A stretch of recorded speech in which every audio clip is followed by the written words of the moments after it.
We'll see if Dave. Hello, good afternoon, good morning, good evening, wherever you might be in the world. This lifetime just popped up on me. Bruce and I were talking nonsense. I better check my email. Dave is supposed to be joining us from the FPV Freedom Coalition, but perhaps the time is not suiting him well. So whilst I do this, Brucey boy, what have you? Oh, here we go. No, here he is. That's good. Let's put him up the top. Hello there, Dave. How are you? Very good, Gary. Good to see you. Bruce, greetings. Good day, Dave. So let me your response to the FRIA PEA document has lots of disagreement with what they said here. So yes. I thought, rather than me trying to read it and understand it, and because I always get things wrong, I would come. Well, I don't want to say straight from the horse's mouth, but I've gone down that path too soon. So I better have it straight from the... Sorry about that. I shouldn't have said that. Straight from the horse's... Again, it's all going swimmingly well so far, isn't it? So let's talk about this and what your concerns are, what you might think is going on in the background. So I've learned to be a little more skeptical, a little more paranoid. The AMA is not terribly concerned about the programmatic environmental assessment, FRIA, and the AMA has been working with the FAA, as noted in the document, for several years on this effort, and it looks like the many AMA sites may get a buy or a pass on any potential environmental assessment. So there are several errors in the document, one of which references that if you're not an existing flying field, that you potentially could open up an environmental impact study. And then you could be denied a FRIA, but of course, once an EIS or environmental impact study is started in the United States, there's no stopping it. You have to go through and complete the study. Environmental EPA, Environmental Protection Agency, environmental impact studies are long, as measured in years. They're extraordinarily expensive, and they can shut everything down: construction, use, everything. So if you're a new flying field and you get stuck in some component of an EIS, you could lose your right to use the field for anything. And that's the premise of it, that our biggest fear. And I mentioned my paranoia and skepticism because you could read the document and say, isn't it great that the FAA has gone to the trouble of creating a programmatic environmental assessment where you just say, check, check, check, we're all done. We've complied with the requirements of doing an assessment. And that could be the case. It probably is going to be the case in many AMA fields, but if there's an issue, this could be used as a sticking point for which you would never get a flying field if this box is not checked. And we know that the PEA FRIA was a firm requisite on approval of a FRIA. And so we were guessing that the PEA FRIA would be in place in August, and because the normal period of time from the release and from the closure and appropriate appeals timed out in August. Turns out it was July, 60 days, not 90 days. And so it is in place, and FRIAs are now being approved as of a week and a half ago. Lots of denials and several topics. One is the comments that we put in on this document regularly go, so we read these documents, we make comments. There's another one that I'm working on right now, which is the new noise policy, which could be very important to us in recreational UAS. And we provide the comments and they appear to go into a black hole. So what we're doing is we're talking to the senior managers in the UAS integration office in the FAA, and we're asking, when appropriate, we would really like to have a dialogue with the people that we're providing comments to. If we're representing large swaths of the recreational community, your largest cohort, FAA, then we would like to have a dialogue as opposed to just delivering these comments and having them go into a black hole. Does that provide some background? Well, I thought the comments on there. I've put a link to your FPV Freedom Coalition site and that response there for everyone to read in their own time, because it might be hard to read on the site. But I thought you made some excellent comments in there about points or facts about the number of people that might be AMA members versus the number of people that might just be recreational flyers and things like that. I thought all of that was really well. You could Don. I'll get Don in. I've just seen that there. Balance the haircuts. Yes. I thought you made some amazing comments on that. In fact, Bruce, why don't you just take the helm while I email Don? What am I going to say? I don't know. Yeah. It's interesting the way the FAA just seem to be so out of touch with the composition of the recreational drone community, and that they seem to be stuck in the 1960s when the AMA was representative of the vast majority of the hobby. But things have changed so much, and that it doesn't bode well for getting regulation and enforcement that is balanced to the community as it exists now. So it's always a worry, and I know Dave's working very hard to try and redress that balance, but it seems to be happening one FAA employee at a time. Are you making any headway, Dave? I think so. I think we're making some headway in that we had a guest at the Flight Fest in Malvern, Ohio, where we had over 1,000 pilots flying radio-controlled plus FPV drones.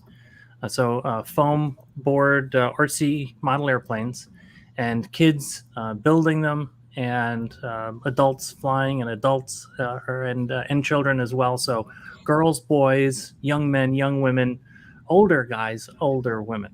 And so with a skew to the age that's really young. And that's important from a perspective of that's Flight Test's objective, is to attract children and attract younger people at a really reasonable cost.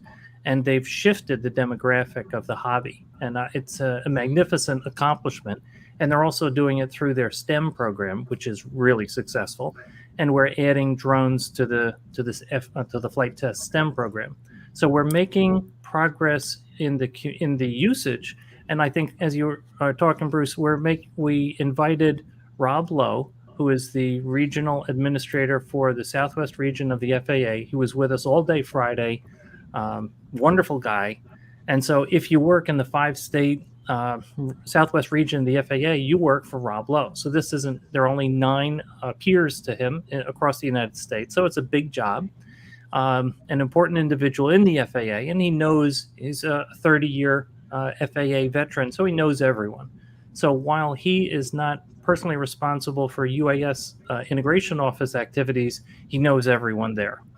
And as I said, we're working with 2 of the senior managers who work for Jeffrey Vincent. Jeffrey Vincent is the new executive director. He replaces Jay Merkel in the UAS integration office. So, and the people we're talking to are responsible for remote ID, FRIA, and outreach. So those are, and of course, the rulemaking organizations are outside of the UAS. So we are making progress. And in the last 4 years, in the work that we've been doing, we know a lot of the people in the rulemaking organization, as the standards organization. So yeah, we're making progress, I think, more and more. And so it's getting more difficult to ignore FPV and ignore drones and ignore the importance of allowing kids to fly model aircraft and drones. Yet they still seem to be doing it. Yes, it might be more difficult, but They're very good at what they do. Just Because the other thing is, struggle yeah, you're talking about STEM and STEAM. I mean, the whole FRIA situation with the supposed 4,000 FRIAs for 115,000 educational institutions and 2,500 AMA clubs, that is so ridiculous. Have you got any feedback on how they see this rolling forward? I've put forward the number that if you consider the numbers that the FAA has put out of 1.78 million UAS operators in the United States, and if you were to calculate one FRIA for every 20 operators, that would result in 79,000 FRIAs required, and that is an order of magnitude, and then multiplied by 2 in terms of the number that they anticipate and estimated in the PEA FRIA document. We first heard the number of 4,000 back in November, and then we saw it in the PEA FRIA document, and my head exploded. So that's why we're very explicit in our comments. I've mentioned this number multiple times. I think it's starting to sink in. It's my understanding that the number of people responding to FRIAs has gone from a couple to 8, and it's now 35. And so I think, what do you mean by responding to? I don't understand what you mean. Reviewing applications. FAA employees, FAA employees reviewing FRIA applications. So hopefully they didn't just order more rubber stamps that say no, and now have 32 people saying that. So the FRIA process, as we have characterized it to the integration office, is broken.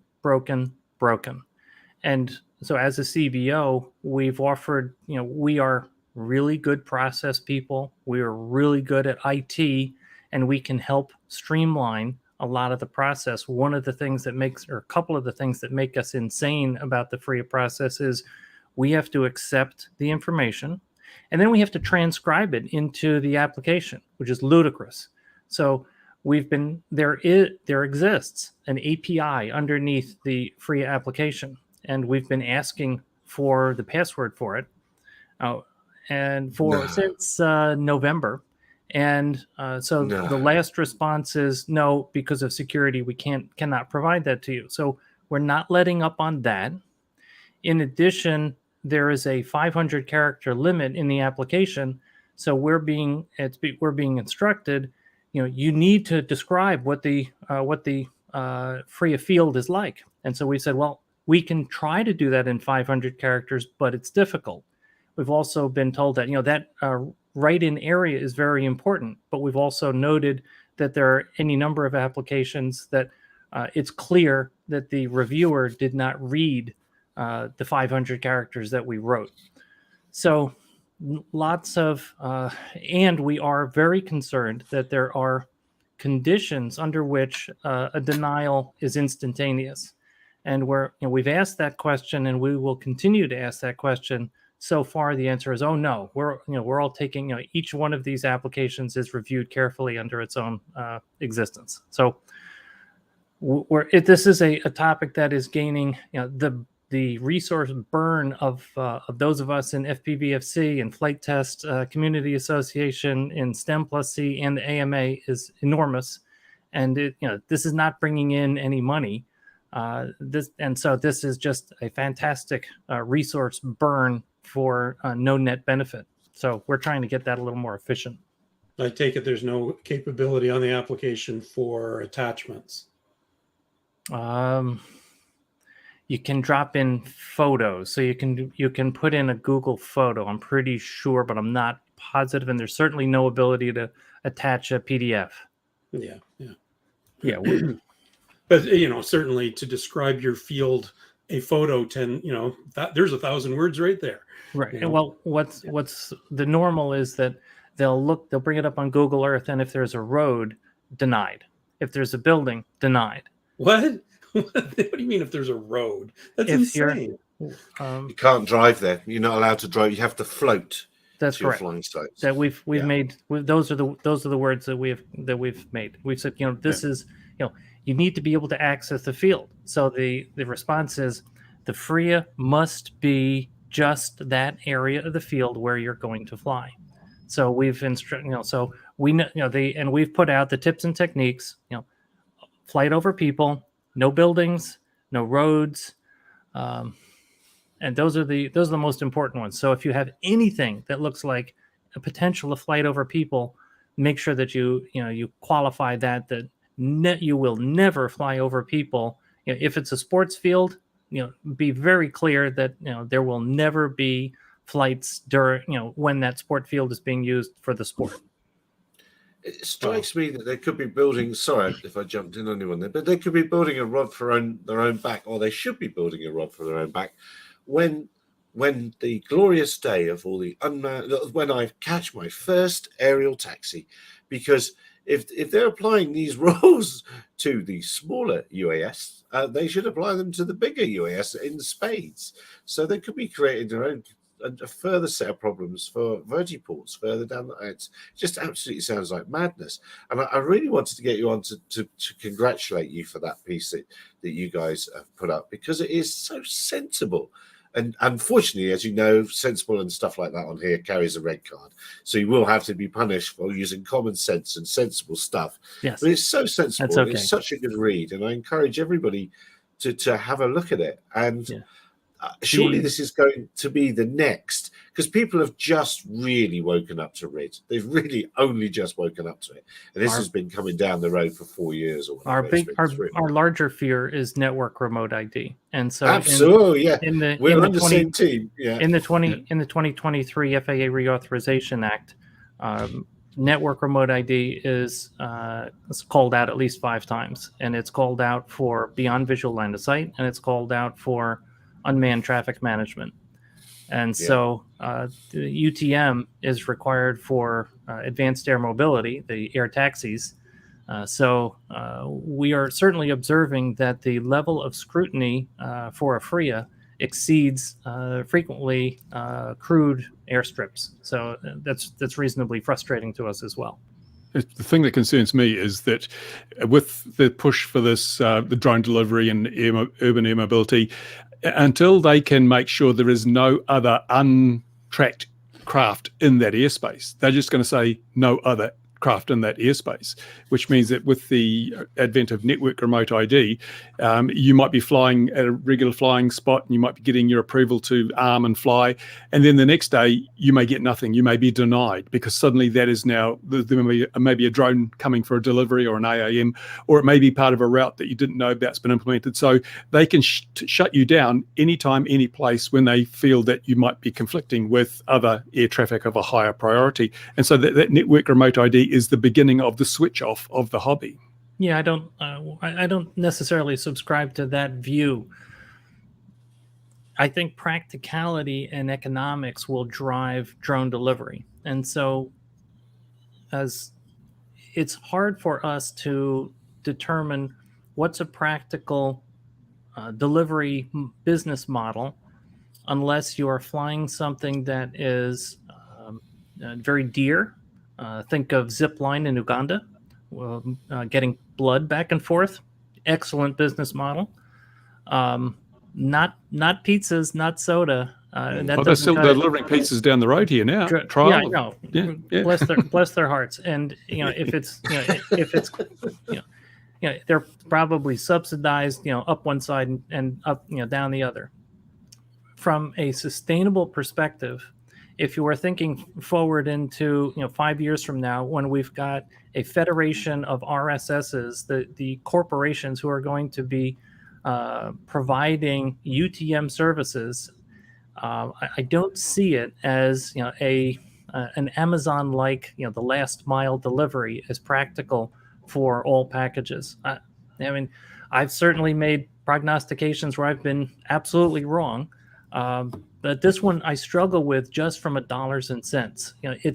There's enough equipment that's required. There are enough people required that there's enough mechanism in that last mile that it's not sensible yet, and that alone makes it unlikely that a delivery drone will knock out a Lance approval, for example.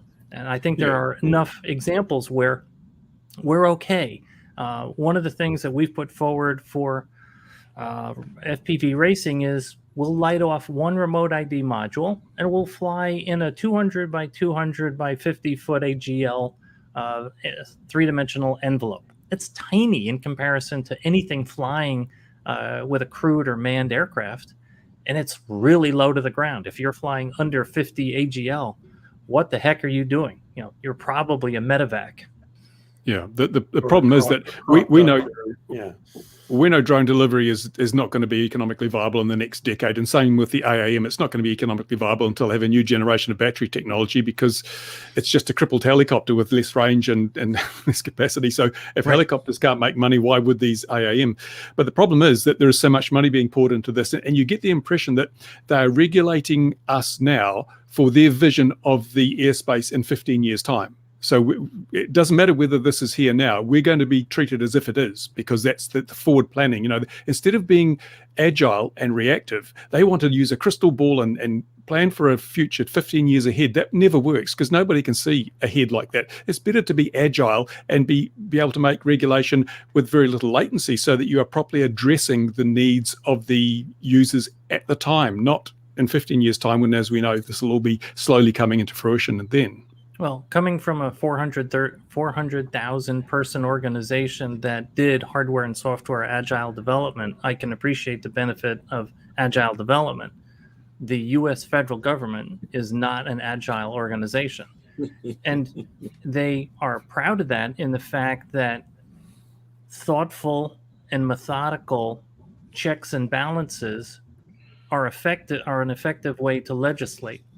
Now, our country is at a turning point in terms of respecting the rule of law. But if you were for a moment to respect the rule of law, a thoughtful process that takes some time and creates rules in a thoughtful manner and respects the rule of law is not a bad way to go forward.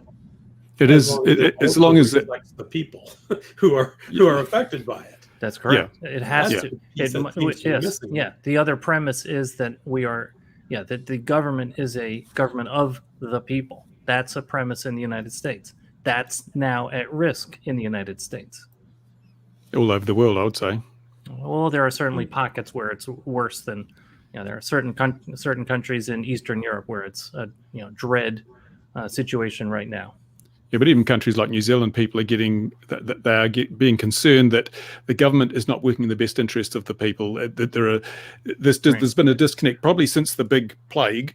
People have realised that there is a lot of regulatory overreach by governments, doing things because they can, not because they actually need to. In many cases, they've had a taste of power. They just want to keep on that bandwagon, and people are pushing back against it. So there may be some point where there is a bit of a reset.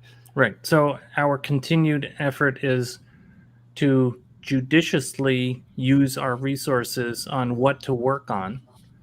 We have spent the last 4 years helping out a lot of Part 107 activity that has had no benefit to recreational. So going forward, we'll be working more selectively and working on activities that are directly beneficial to recreational. For example, the Beyond Visual Line of Sight Aviation Rulemaking Committee. Fantastic piece of work. Great for us in terms of networking. We got FPV instigated into it. We got shielded operations included in BVLOS ARC. Well, what did it do for recreational? Zero. Now, we knew that going in. And Jay Merkel, said in the first plenary of the BVLOS ARC, we are done with recreational regulation. We are not doing anything more on recreational. This ARC has only to do with Part 107 and beyond. And so it's our effort is to change that view. And we hope that Jay's replacement has a more enlightened view on that. We think he does. Yeah, and what's the FPV Freedom Coalition's stance on compliance with remote ID? Obviously, it's in your rules, is it? Your CBO rules, you must comply with the FAA regulations? It is. And so our position is that we recommend compliance in general, and we understand that it's an individual's choice. And if an individual chooses not to comply with remote ID, we feel it's our obligation to provide the information of here's what's going on, here's what the rules are, and here are the ramifications of ignoring those rules. So not a heavy stick, but to try to everything, as you know, Bruce, all of the information that we produce is there's no paywall. It's all out there. We're all volunteer. The information we're providing it. We're trying to educate folks on. We're also working hard to make it as easy as possible to comply, and so we're working closely and have been, with the flight test organization to release a purpose-designed broadcast module. It's lightweight, it's 10 grams. It's we think of an excellent price. It has no external antennas. It's made in the United States and designed in the United States, and that's coming out shortly. And we're that's an effort in terms of it's FRIA first. So we're going to try to help you fly in a FRIA, so you can fly tomorrow like you did yesterday. And if we can't do that, here's an easy way to comply with a broadcast module.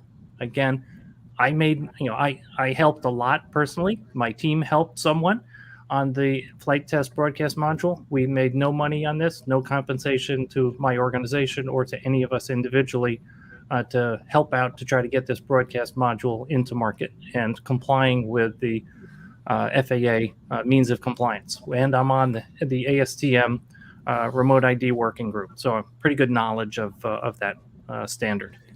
So, Dave, speaking of the ASTM thing, why didn't they mandate digital signing on the packets? So it couldn't be spoofed. We spent weeks discussing the package, the message element, and there was the view was that this is the first step, and that we wanted to get things out and available. And so I can't speak. I'm one of 138 individuals on that working group. So this is my view as an individual and a member of that large group. But it was expedience more than anything else. There is an extreme understanding of the lack of encryption throughout the entire UAS system. So the view is, well, okay, spoofing is an issue, but shouldn't we be worried about command and control so that there's a little more integrity on the data and strength on the data that's going to control these vehicles, as opposed to a message element that's a digital license plate. So there are a lot of issues. We use a different in this system space. to do that. That's been proved for against DJI for years. So they're not. It's been proven. It's been hacked, and it's not good. So if you would, take a look at, go onto General Atomic and look at, what those aircraft have in terms of the various radios and those that they advertise.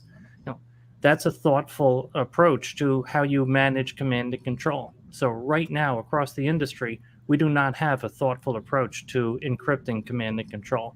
So, but I think spoofing, I would say, spoofing down on remote ID is, lower down on a set of priorities. But it does create a massive vulnerability, doesn't it? I mean, previously to close an airport, you had to have a drone. Now you just have to have a remote ID spoofing device and an antenna and stand a long way away. And since this is supposedly a security rather than a safety issue, I would have thought that having a non-spoofable system would be a key part of providing that level of security. I understand your words. Good answer. I think you've got a career in politics ahead of you, Dave. But I mean, at the end of the day, I'll just put this in. I'll slip this in someone's bag at the airport when it's switched on. And what I'll do is I'll set a timer on so it doesn't actually go on until it's in the hold of the aircraft, and then we'll have it running down the runway. You working on one of these yet? A bit bigger one, TT Cobra. I've got that one working. Excellent. And I've got a couple more working as well. And I was amazed.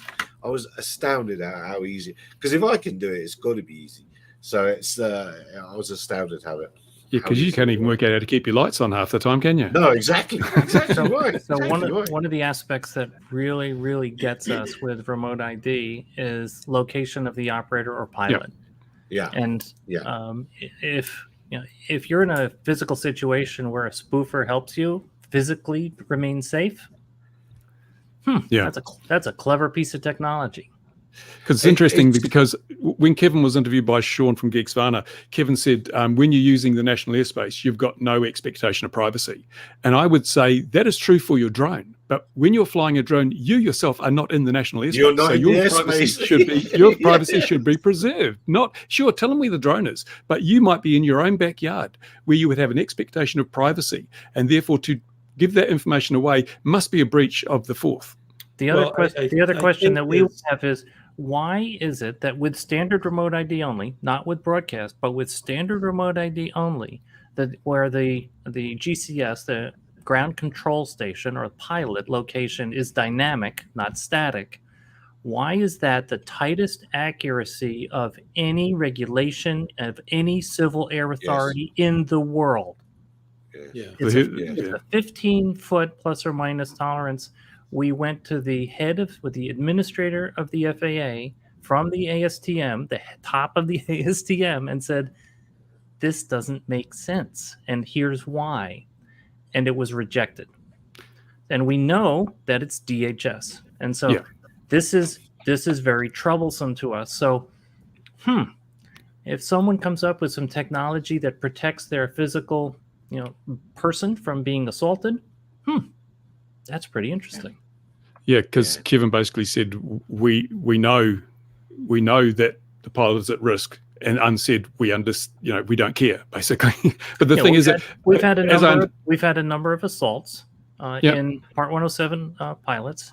My good friend and colleague Vic Moss has taken this to the FAA numerable times. Every time they see Vic, they know he's going to bring it up, and as he should.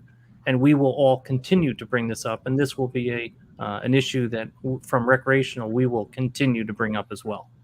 The reason I heard for the resolution is because the security people want to know what floor you're standing on in the building when you're flying that drone. That's correct.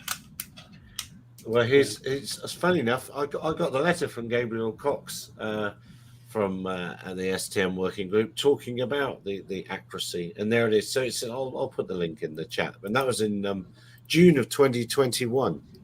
Gabriel is the chair of that working group. So and here's the letter he wrote complaining about it. So I'll put that in the comments here. Right. Somebody very kindly sent that.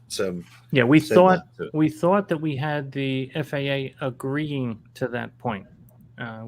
So we thought that was done and discarded, and then unfortunately we got the answer back that no, that will continue as they tell you what they tell you what you think that they think you want to hear, and then they do what they want to do. That's the typical modus operandi for most bureaucracies. Well, and I thought the fun fact on that one, definitely a pessimistic view. They actually asked Apple. It's an experienced view. Well, I have about the same number of years as you do, Bruce. No one's as old as Bruce. You still get no, our combined age was still younger than Bruce. But they actually asked Apple if they could let up the accuracy, because as people correctly pointed out, your standard GPS in your smartphones nowhere near as accurate as they wanted, and they went as far as saying, "Hey, Apple, put in better GPSs," and they said no. Apple's not interested. So no, of course not. If you're going to use, and so if most of the RID will transmit on Bluetooth 5 as well, and that's there's no Bluetooth 5 receiver in any Apple device, but and of course the accuracy can be amplified or improved through Wi-Fi augmentation, and that's exactly what they're after, and so that's why when you say, well, wait a second, this in the story inside the building, yes. Yeah. Inside a building, it's Wi-Fi augmentation. So it makes sense from a technology perspective, but it's still really irking. But at the end of the day, we all, I think none of us would have had a really. Nobody has a problem with safety. It's like if you moan about it, it's almost like you think people would just think that you don't care about safety. I think nobody here, none of our dear viewers are not concerned about safety in the national airspace wherever they might live. But if so, nobody. I don't think many people have objected if they just kept it to the aircraft and not the position of the operator. That would have Or at made least it encrypted much that easier. data.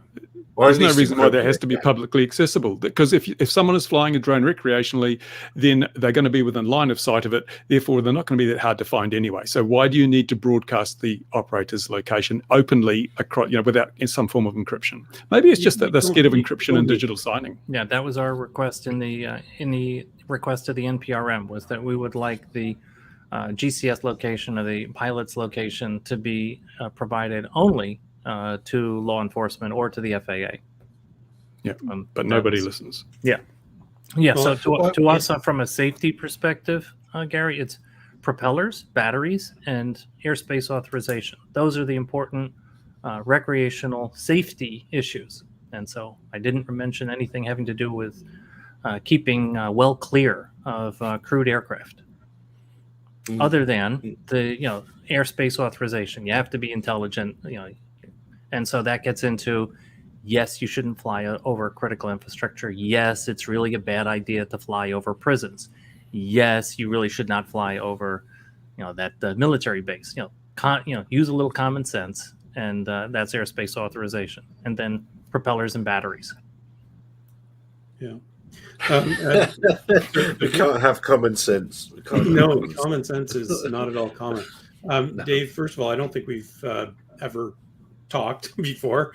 I'm the president of the Drone Pilot Association of Canada, and recently we published a remote ID working paper with our position in advance of Transport Canada, the equivalent of your FAA, coming out with something on remote ID, which we anticipate they will at some point.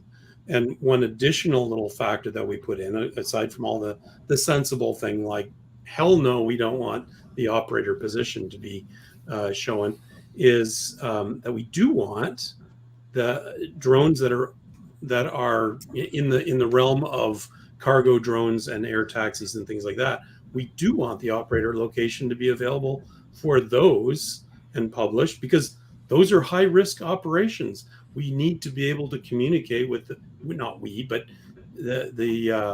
airspace management team, which is NAV Canada in our case, needs to know where the operators are of those very large drones, and that's a legitimate use case. But recreational, I think 25 kilo, no. Why? Yeah, heavy lift or very long distance or a whole different, type certification of the aircraft to me makes a lot of sense. Location of the pilot, of the operator makes sense, and lots of redundancy on the aircraft, as well as potentially if it's not ADS-B, it should be squawking something. Absolutely, yeah. But that's the thing. Remote ID is not electronic conspicuity for the purposes of deconfliction, is it? It's purely a security thing. It's explicitly not detect and avoid, and that's clear in the remote ID rule. This technology will not be used for detect and avoid. And you'll note that subsequent to that rule being issued, the people in NASA who are working on unmanned traffic management were quite upset because they were depending on network remote ID for detect and avoid. Exactly. Yeah, Don, I'd very much like to chat. Subsequent to this, whatever we can do. We of course are a U.S. Based organization because we're a 501c3. But anything we can do to help, would love to do it. Okay. Yeah. Sure. We should exchange credentials. That 501c, that's not for profit, isn't it? Yes, it is a not for profit. Yeah. Most of my businesses end up like that. Yeah, that's true. That's This is very true. This is very true. And the Drone Pilot Association of Canada, or DPAC, is also, not only is it not profit, it's non-revenue. Like we accept no membership dues or anything like that. In fact, at some point I said the more I talk about it, the more it sounds like a Seinfeld episode. You know, it's the association of nothing. But what we do Well, is we interact with Transport Canada very regularly. They recognize us. They actually come back and ask our opinion of things occasionally. Not That's saying great. that they actually take action, but they do listen. It's a very It's a positive- surprising, it's a surprisingly few number of people in the United States who have the available time and then the skill set in order to wade through the thousands of pages of regulations and laws, and then work with the Civil Air Authority. And that's what we do. And if there are other organizations in the United States doing what we do, we would love to work with them because it would love to share the workload. And so, yeah, we do not take. We are all volunteer. We do have a membership, and we use the membership dues for equipment. We will be evaluating remote ID broadcast modules and IT equipment, and some travel to events like we had 4 of us at Flight Fest, where we spent full time troubleshooting and debugging drones to get the kids and young adults back into the air. So that was Fantastic. a blast. Yeah, and then we were able to get a feeling for. So, what do you think about remote ID? And the responses ranged from the FAA to, well, I have my private pilot's license, and if I get an infraction on my Part 107, then they can pull not only my Part 107 if I have an infraction on a recreational, but they can pull my private pilot's license. So I'll comply. And the easier you can make it for me, great. It's So interesting. It was the spectrum. Reviewing these remote ID modules is going to be probably the only time that the most desirable product is the one that performs the worst. Well, I don't agree. So the situation is that the remote ID rules are that the manufacturer has to pass a set of tests, and those set of tests are self-tested. And so with flight test, we went with the spirit of it. We went through rigorous bench testing and field testing, and then we're going to augment that capability. So we'll have an app that can make some use of it. Like, gosh, now you have the finest lost plane finder that you've ever had, and I don't put GPS on my freestyle drone, but now I've got a GPS on it. So wouldn't it be nice to connect to Betaflight? So we're doing that. So in that sense, some capability is a nice thing, but it's also important that if I stuff this thing in between 2 layers of carbon fiber and it doesn't transmit, I'm still compliant, because the requirement of the rule is that the manufacturer must set the testing, and the objective is that with the technology available, COTS, are you optimizing the distance of the transmission? And we did, and with no antennas, we've got a pretty sweet little product. No, Don't forget to get internal- your rig mounting tape. internal a antennas. fantastic carry case, with a wonderful protective case for it for in flight, because it's it'd be terrible to damage it. Terrible. That's right. Milled And from we're solid aluminium. thinking of making it carbon fiber, and then Yeah. little aluminum foil, and then little charging it, a little Tempest box, right? It kind of makes all a Just joke of the whole just thing, kidding. doesn't it?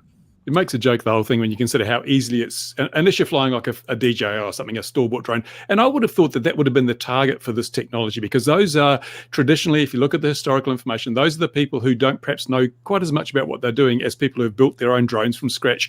So I fail to see where you're headed is, why don't we segment the market into video drones versus freestyle? And anything that segments, that creates divisiveness, I'm very But it works anxious in about. the EU. They have a dispensation for home-built drones. Don't need remote ID. Yes. Well, So why can't that be mirrored? I mean, none of these regulators learn from the experiences of others. And as I say, Canada, no prescriptive rules sub 250. Well, I've heard of no deaths, property damage, whatever. we cited the New Zealand shielded operations multiple times, and that has had benefit. It's now getting incorporated into rules in the United States. So there's For recreational use.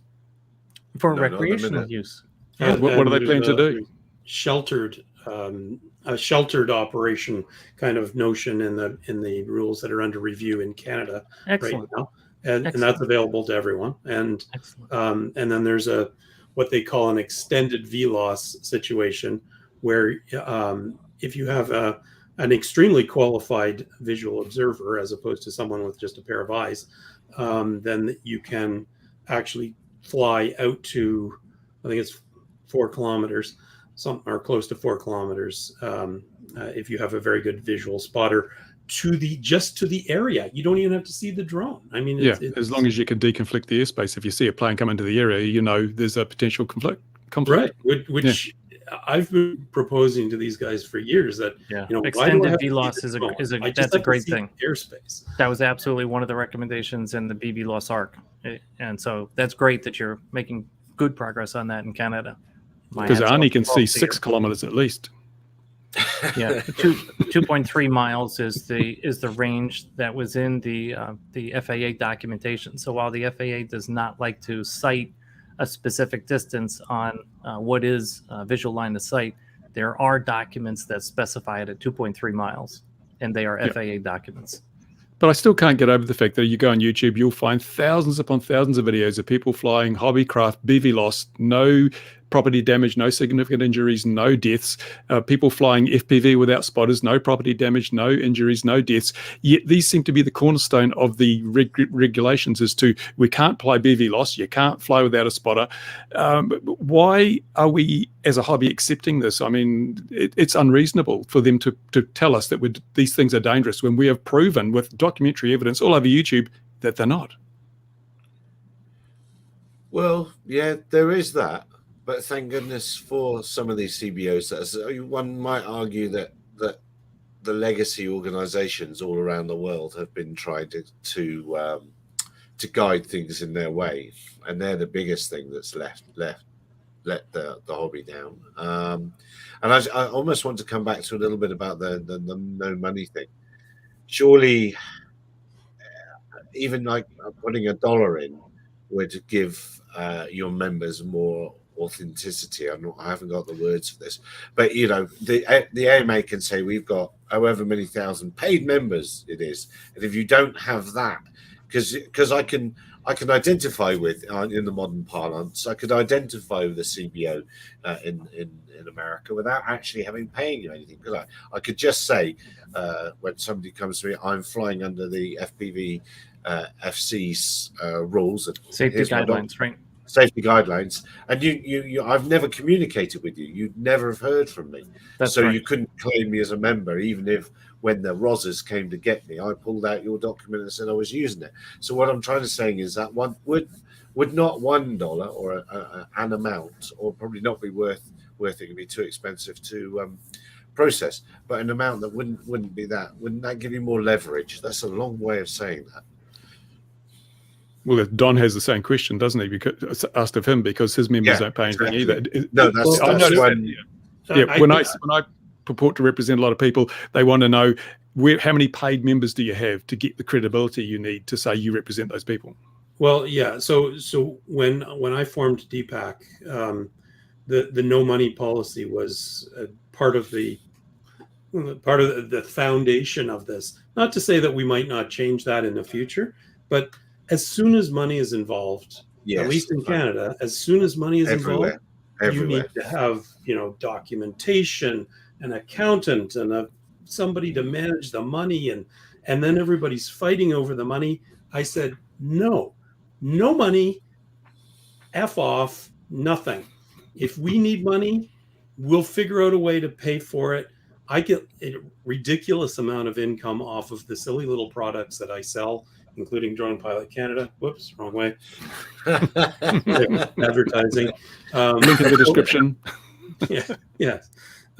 So, if we need, $150 to buy another little module to help our website, I'll just pay for it. I don't care. It's not a big deal.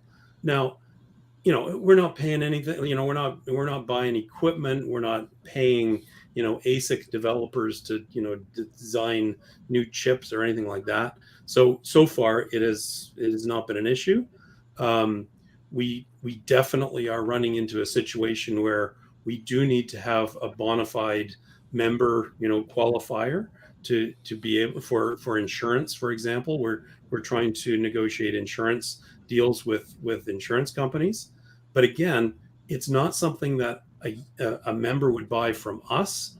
It's something that a member would buy from the insurance company, and the insurance company would give them the rate based on some sort of authentication that says, yeah, Joey is a member of DPAC. But that's easy. It's actually easy to do that kind of stuff. So, well, I suppose that's also getting to interesting.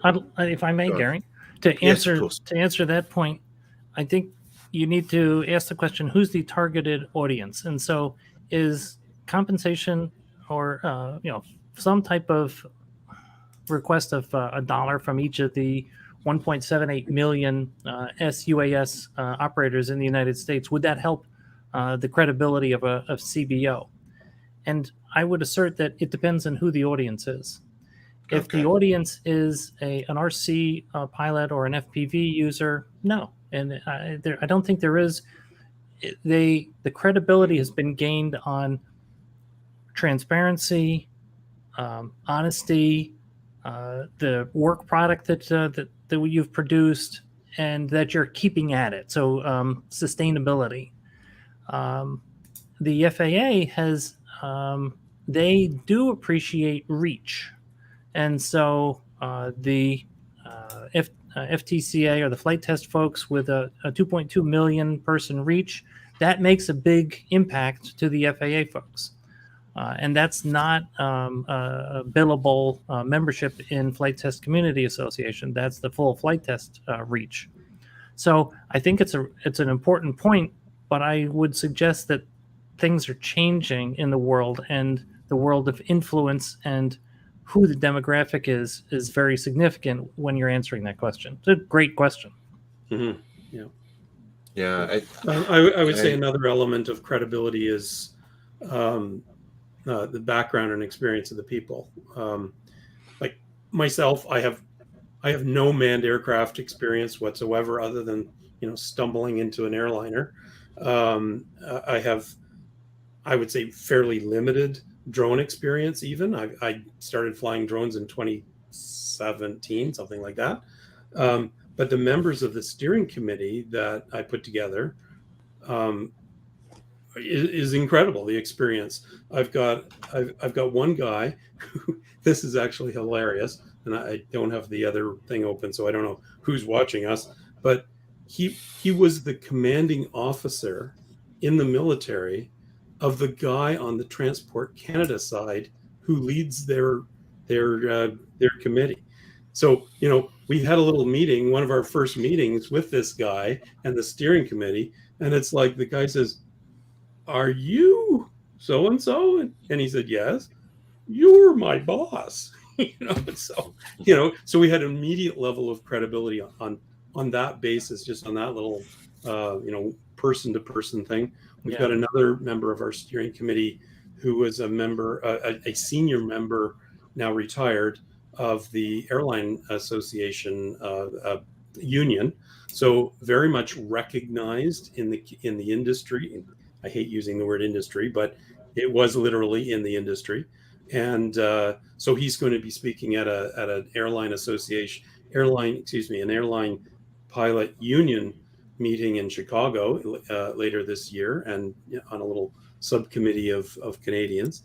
And we've got, I wouldn't say by complete chance, because I was fairly careful about who I selected for the steering committee, but we've got a remarkably connected group of individuals with great experience and background and that kind of thing. Now that's an important aspect, and it's something that we've worked on, and we have excellent rapport in industry associations like NACTA, the Air Traffic Control Union, like AIA, Aerospace Association International, AOPA, ALPA, Airline Pilots Association, HAI, Helicopter Association International, et cetera, plus manned aircraft, airframe manufacturers, and telecommunications companies, and.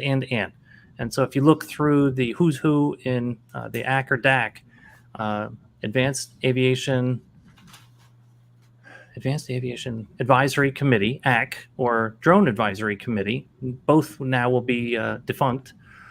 We have established a network and a trust, which has enabled us to have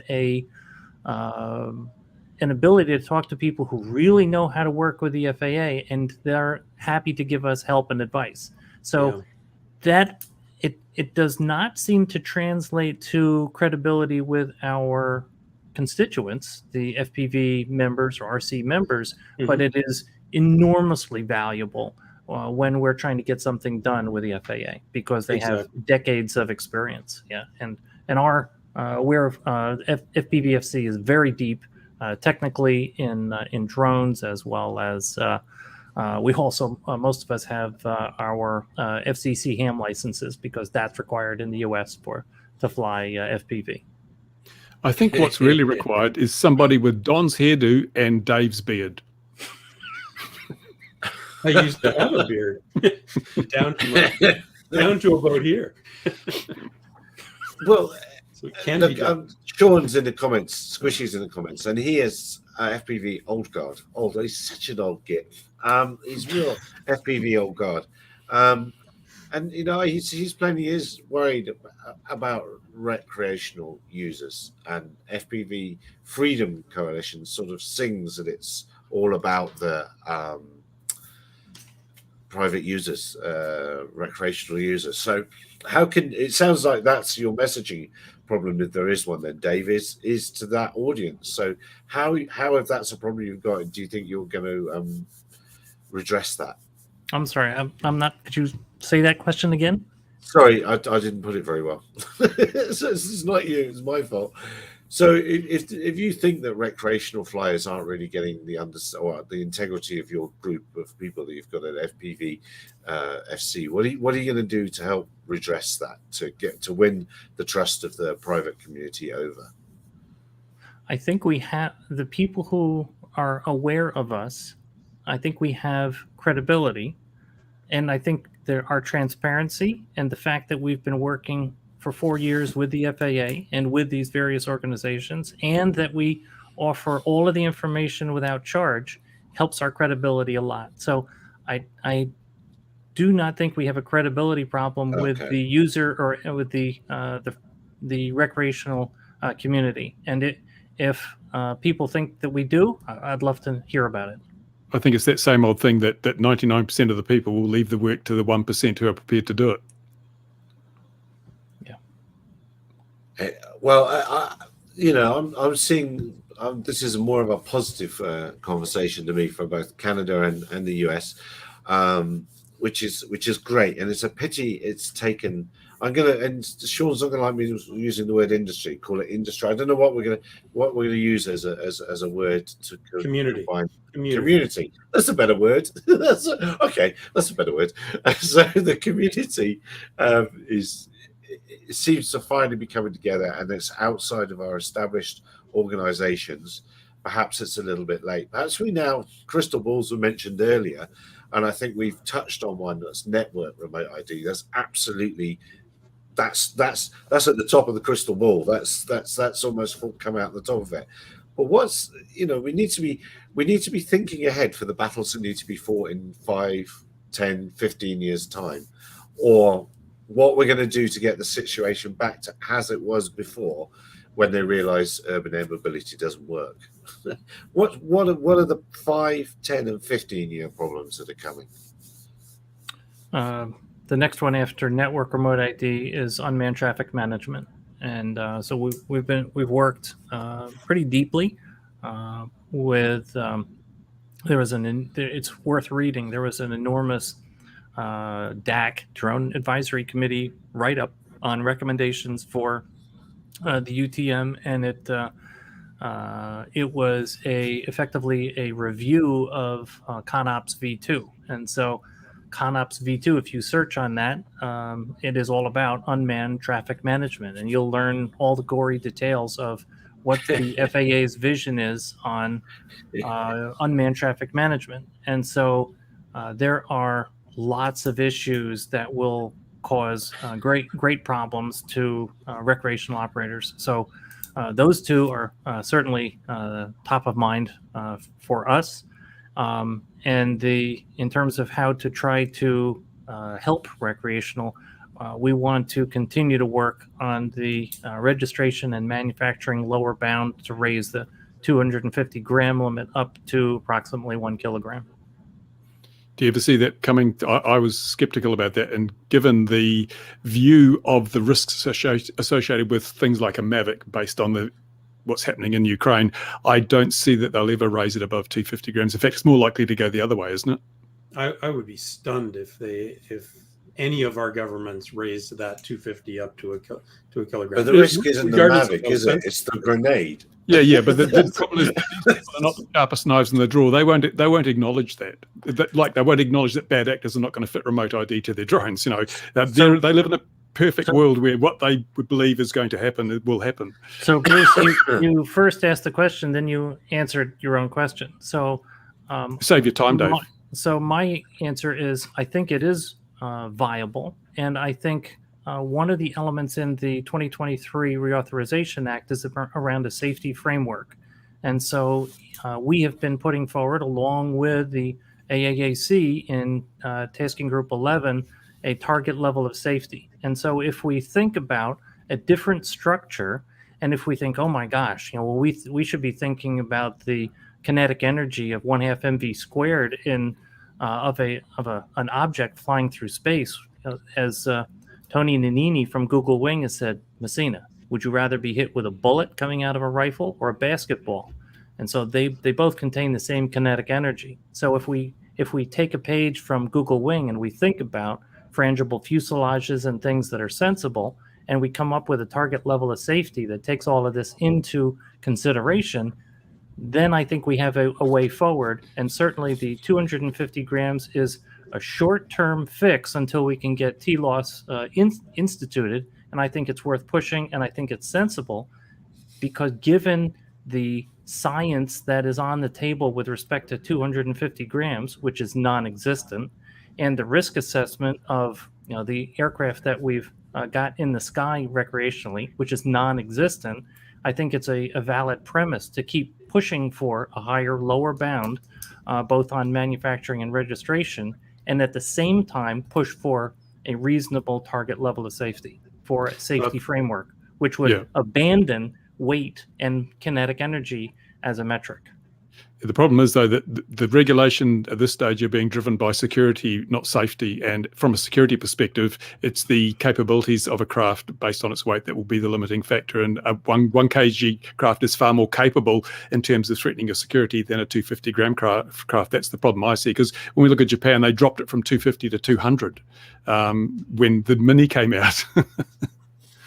Yeah, and then DJI overcame that with smaller batteries for the Japan market. So but that said, I mean, like you said, the bad actors are not going to be putting remote ID or any of these other, or giving a damn about any of their other regulations. So whether it's 1 kilogram, 250 or 30 kilograms, who cares? They're going to build a drone or buy a drone that can deliver whatever it is that they want to deliver. So to me, we should focus on what's the problem we're trying to solve. And Gary was asking, what are the things that you're worried about in the next 5 or so, or 10 or 15 years, and what are the areas that you're going to focus on?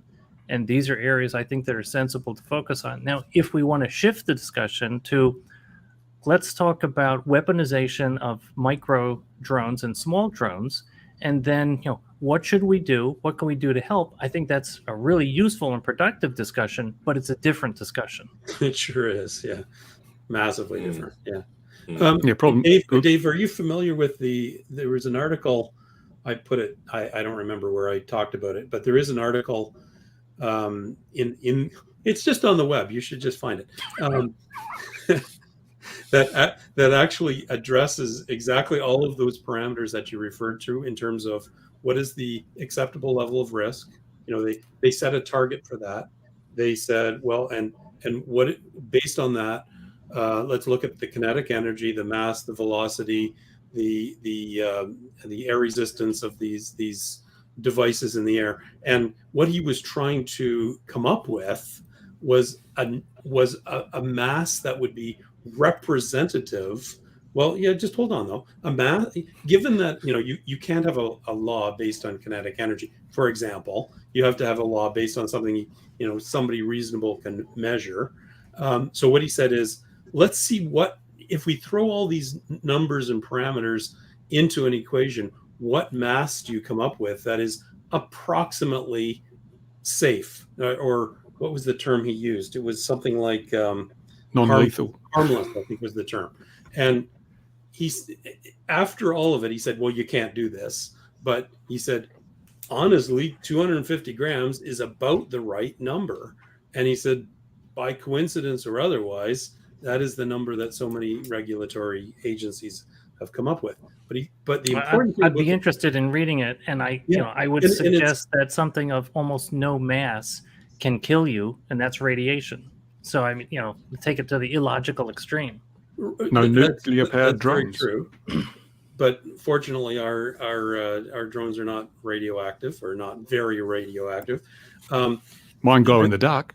Yeah. The great part about this article is that he's actually parameterized all his formulas. So he says, if you don't want to use 1 in a million as an acceptable risk factor, plug in the number you want, and then go through the math, and you can come up with interesting figures. Yeah, I honestly refute that mass or kinetic energy should be utilized as a safety framework. We took great pains to refute this with the FAA and in the ACT. And what was so interesting is it was in an NPRM over operations over people and safety. So they were asserting levels of kinetic energy for recreational in Part 107, and it would have necessitated speed limits in the magnitude of 20 miles an hour. So that was back in 2007. They wanted that. They wanted the reason they were trying to get speed in was because of RC jets. They went out. Patrick was at it. They went out to a thing. They saw RC jets and went, Department of Homeland Security, and they went, we didn't know. That looks scary. No, run away! That's and that they started talking right back in 2007, 2008. They were starting talking about speed, and for jets they wanted 80 knots as being the maximum for RC jets. I don't know what RC jets do, but that's what was on the table. And the mass thing, to a baseball game. Don, I'd love. Oh my God! Don, if you come across that, if you have access to that article, I'd love to see it. But I shake my head, and that's not the way we want to go. There's a much better way. It's measurable, and we can work to it. What is the better way? Target level of safety is what it's called, and it's target an level of safety. Okay. Yeah. How do you measure that? How do you like? What's the label on the box that says the target level of safety? It's a you value. You target a dartboard and you throw darts at it. It's a value. It's a probability. Parametrically derived. Yeah. Probability of lethality is the metric. Okay. But the thing is, I agree with Dave, which is kind of disconcerting, because if we look at the history, we've been flying these things for how long? All weights, all sizes, no deaths. Recreational multi-rotor drone. So obviously the weight in the thing is such an intrinsically safe operation that to cripple it because of weight or some other factor, which is not going to be the deciding factor when it comes to someone getting hurt. It's going to be education. It's going to be attitude, responsibility, those things which we can control. Weight is the least important thing, because if you're not hit by a 55-pound drone, it's just as painful as if you're not hit by a 250-gram drone. The idea is don't get hit. Don't get hit. Yeah. Oh dear, again, common sense is, look, we've been going over now. That's the trouble. When these are really interesting, an hour soon goes by. And it's really interesting. I encourage people, I put it up on SES News, but you should actually give the FPV Freedom Coalition the click, really. So let's put it back up here. But because before we go, I did want to mention the drones in Australia, the whatever we thought happened there at the show. One of our Australian representative is still here, although of course Bruce is really. Yeah. But Mick was mentioning a return to home or lost GPS or something like that. I mean, what do we think happened? It's happened so many times. Who knew they could auto-rotate for a start? That's new to me. Well, yes. Yes. It's interesting because, I don't know what the failure mode was. If it was GPS or control link, you think they'd have all gone out at once. So you've got to wonder, why was it that only some of them came out? And it wasn't necessarily the closest ones that seemed to fail, or closest to any one point. It was kind of a smattering within the cloud. But it does show that at any time, any unmanned craft can fail, and you must have mitigation strategies. They flew over a river, safe zone, perfectly fine, adequate. Exactly. What happens when the Amazon drone coming to deliver my neighbour's new fridge decides it's going to malfunction as it flies over my house? You know. Yeah, but why? Yeah, but hang on. There's an opportunity to quickly. But we're going to patent this one now. Why don't we just fit a set of wheels to the fridge, and the fridge can drive itself to there? Why do you need to fly the fridge? We just put a steering unit goes on the front. Come on, somebody can knock up a render. Let's knock up a render quick, and I'll put a post up about that soon. Fridge delivery drone of self-delivering fridges. Mind that child. But they could even go to the grocery store and get themselves filled up before coming with your special order of lovely things for your brand new fridge. Come on. There's a business plan in there somewhere. Yeah. So, I don't know why they... What's the Mana place that's somewhere in the UK? Ireland, yeah. Yeah. Bobby Healy. What was the deal with them? They're just losing money hand over fist, but just love doing it. Isn't that basically their business I think he model? claims they're making money, doesn't he? He does claim they're making money, yeah. But you can't believe everything an Irishman says. Oh, steady. Steady on.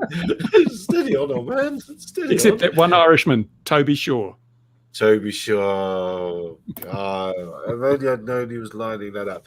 So we're putting that Melbourne down thing is that we're flying in the right place. They're over the water. They failed. They went into the river. Yeah, it's all about risk management. They did the job. Yeah. That's fine. Yeah. Yeah, that's my. I haven't even posted about it because to me it's a non-story. But I just don't see the same levels of risk management being applied to all these pie in the sky future craft. What happens when an air taxi suffers a battery fire at 500 feet above a built-up area, a highly populated area, a school, a hospital? Where's the mitigation? Helicopters can auto-rotate, and if that thing goes out because the battery just blows up, I mean, you're just going to be a crispy critter by the time you hit the ground. It's just not practical, because we can't fly our little drones over our own houses to check the roof tiles without a 107, because that would be too dangerous. So there has to be some balance in this whole thing. People die every day in manned aviation, but we're getting this increasing burden of regulation thrown upon us for no reason.